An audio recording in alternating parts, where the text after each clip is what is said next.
A maior vantagem do Irã tornou-se sua maior fraqueza. As cidades subterrâneas tornaram-se armadilhas mortais.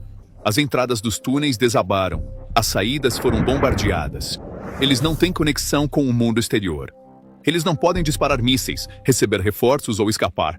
Agora, uma onda aterrorizante de pânico está varrendo o subterrâneo, engolfando o exército iraniano de 1 milhão de soldados. Quase um terço do exército está completamente preso no subsolo em quartéis generais. O Irã vinha se preparando para este momento há 40 anos. Eles cavaram túneis nas montanhas. Construíram centenas de quilômetros de corredores subterrâneos. Enterraram milhares de mísseis, plataformas de lançamento, depósitos de munição e centros de comando a 80 a 90 metros de profundidade. Eles chamaram essas cidades de mísseis. De acordo com relatórios do CSIS, o Irã tem pelo menos 20 a 30 grandes bases de mísseis subterrâneas. O Irã se sentia seguro em suas cidades subterrâneas contra os Estados Unidos e Israel. O plano do Irã era simples. Se a guerra estourasse, os mísseis permaneceriam seguros no subsolo, emergiriam para disparar quando chegasse a hora e depois se esconderiam novamente. O regime estava tão confiante nisso que convocou seu povo a se preparar para uma longa guerra de 5 anos. No entanto, nada disso aconteceu. Em 28 de fevereiro de 2026, toda a equação se transformou em um pesadelo. O quartel-general subterrâneo do exército iraniano virou um inferno em apenas uma semana, porque esse plano tinha uma falha fatal. Ao enterrar seus mísseis no subsolo, o Irã os transformou em alvos fixos. Além disso, eles tinham que emergir para disparar os mísseis, e esse era o momento mais vulnerável deles. E no momento em que emergiam, aeronaves dos Estados Unidos e de Israel estavam circulando acima. O segundo erro crítico. Após a Guerra de 12 Dias em 2025, Teherã relocou suas instalações mais profundamente no subsolo e as reconstruiu, pensando: estamos seguros agora. Mas isso apenas significava que bombas maiores seriam usadas no próximo ataque. E assim foi. Os ataques aéreos que começaram em 28 de fevereiro de 2026 foram uma rara demonstração de força na história da aviação americana. Os Estados Unidos mobilizaram 3 plataformas principais de sua frota de bombardeiros estratégicos: o B-2 Spirit, furtivo, o B-1 Lancer, supersônico, e o B-52 Stratofortress, bombardeiro pesado, simultaneamente. O uso simultâneo de todos os 3 em uma única operação é extremamente raro. Armas utilizadas: GBU-57 MOP, Massive Ordnance Penetrator, 30.000 libras de peso, a maior bomba destruidora de bunkers do mundo. Apenas o B-2 Spirit pode carregá-la. Capaz de penetrar concreto reforçado e camadas de rocha para atingir instalações subterrâneas. GBU-30 e um JDAM, uma bomba guiada de precisão de 2.000 libras. Seu uso em Urmia foi confirmado por filmagens. Ela mira entradas de túneis e infraestrutura de superfície.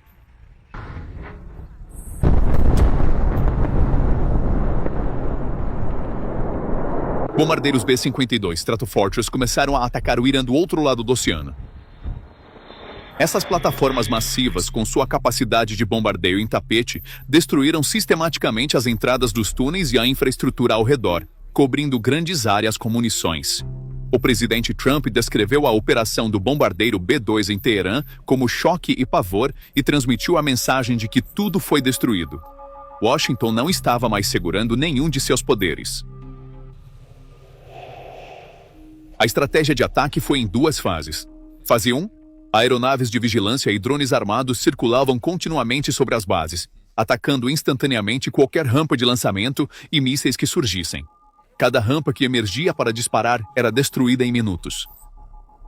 Fase 2. Aeronaves bombardeiras pesadas atingiram entradas de túneis, saídas e infraestrutura de apoio com munições destruidoras de bunkers, enterrando pessoal e equipamentos no subsolo.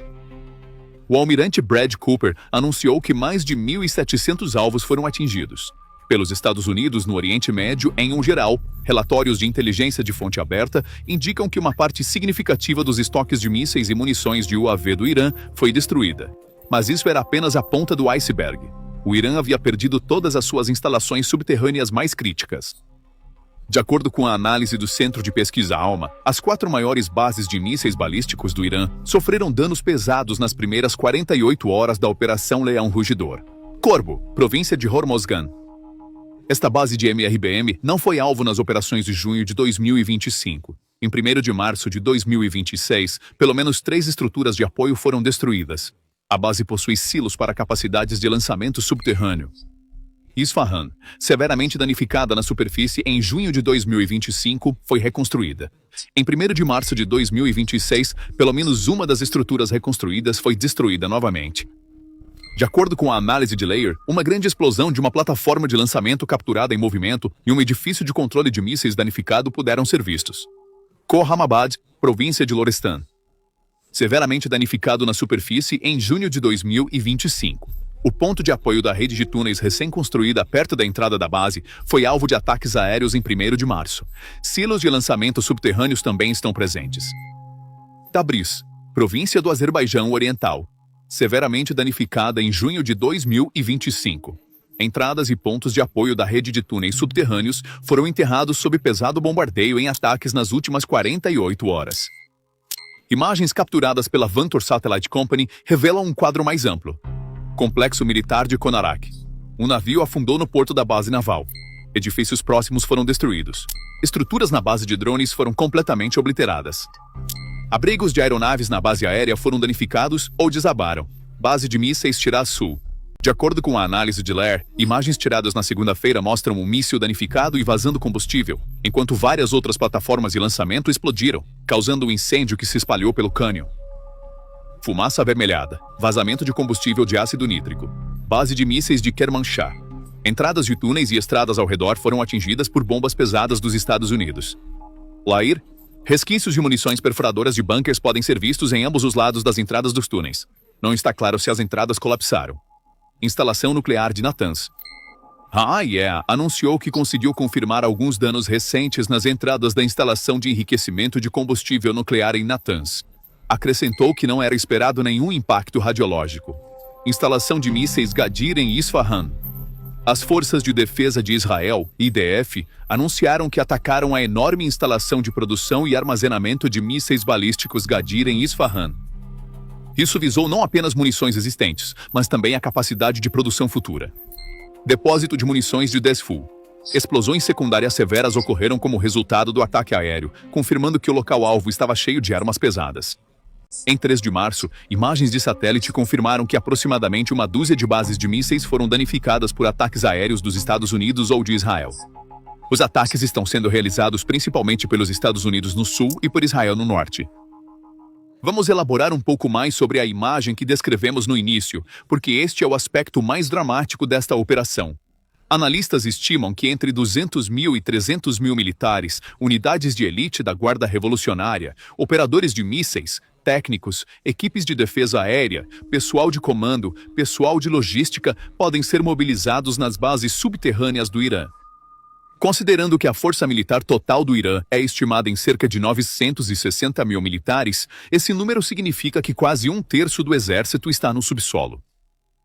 Quando as entradas e saídas dos túneis são atingidas por munições destruidoras de bunkers, essas pessoas ficam presas lá dentro. Quando as entradas atingidas por munições destruidoras de bunkers colapsam, a circulação de ar fresco é cortada. As linhas de abastecimento e combustível são interrompidas. A evacuação médica torna-se impossível. A infraestrutura de comunicação é danificada.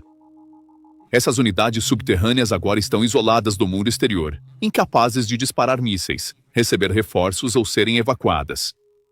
Ter 1/3 de um exército de 960 mil soldados preso em seus próprios abrigos em vez de no campo de batalha é uma situação sem precedentes na guerra moderna. A diminuição de 86% nos lançamentos de mísseis em 4 dias é a evidência mais concreta de quão eficaz é este bloqueio. O Irã não havia previsto este cenário. Seus planos eram baseados em ir para o subsolo se atacados, sair quando a tempestade passasse. Mas a tempestade não está passando. Aeronaves de vigilância dos Estados Unidos estão circulando acima 24 horas por dia, 7 dias por semana. Cada movimento é detectado instantaneamente.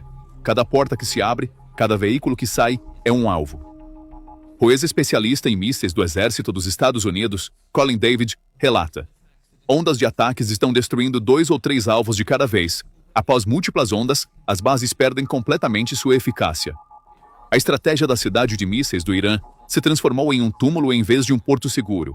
Para centenas de milhares de soldados, técnicos e comandantes, isto é literalmente ser enterrado vivo. E as forças deixadas do lado de fora, elas também são um exército sem defesa aérea, com uma cadeia de comando quebrada e logística colapsada. Centenas de milhares no papel com zero capacidade de coordenação na prática. Os Estados Unidos usam uma rede de inteligência em várias camadas para detectar as instalações subterrâneas do Irã. Imagens de alta resolução de empresas de satélites comerciais como Planet Labs e Vantor esclarecem entradas de túneis, edifícios de apoio e rotas de acesso. Os próprios satélites militares e aviões de espiões dos Estados Unidos coletam dados muito mais detalhados. Inteligência de sinais, inteligência humana e operações cibernéticas também complementam essas informações. O almirante Brad Cooper do Comando Central dos Estados Unidos afirmou claramente em uma coletiva: ao mirar nas plataformas de lançamento de mísseis balísticos restantes do Irã, pretendemos eliminar sua capacidade remanescente de mísseis balísticos. Vemos a capacidade do Irã de nos atacar e atacar nossos aliados diminuindo. A estratégia de detecção funciona da seguinte forma: após as baterias de defesa aérea serem neutralizadas, os Estados Unidos e Israel voam com aeronaves de vigilância de movimento lento e drones armados sobre bases de mísseis conhecidas. Qualquer sinal de movimento, uma plataforma de lançamento emergindo de um túnel, um caminhão se movendo, é imediatamente detectado, e dentro de minutos, jatos de combate ou UAVs armados são direcionados para o alvo. A análise de Sam Laird das imagens da Planet Labs mostra quão eficaz é esse processo. Em uma base de mísseis ao norte de Isfahan, no dia 1º de março, um satélite capturou uma plataforma de lançamento que ainda não havia sido danificada se movendo pela estrada. Uma cratera na estrada próxima indicava que uma aeronave dos Estados Unidos ou de Israel havia tentado atingir o veículo, mas errou. No dia seguinte, fotos da mesma área mostraram um pesado bombardeio nas entradas da instalação subterrânea. Então, o Irã tentou mover uma plataforma de lançamento, foi detectado, errou, e no dia seguinte, as entradas de toda a instalação foram bombardeadas. Esta é a história do caçador se tornando a caça. O Irã se preparou por anos, mas calculou mal algumas coisas críticas. Primeiro, eles não esperavam que a defesa aérea colapsasse tão rapidamente. Os Estados Unidos neutralizaram em grande parte as baterias de defesa aérea do Irã nas primeiras horas da operação. Uma vez que a defesa aérea colapsou, aeronaves de vigilância e drones começaram a circular livremente sob as bases. Cada saída do subsolo tornou-se uma missão suicida. Em segundo lugar, subestimaram a capacidade das munições destruidoras de bunkers.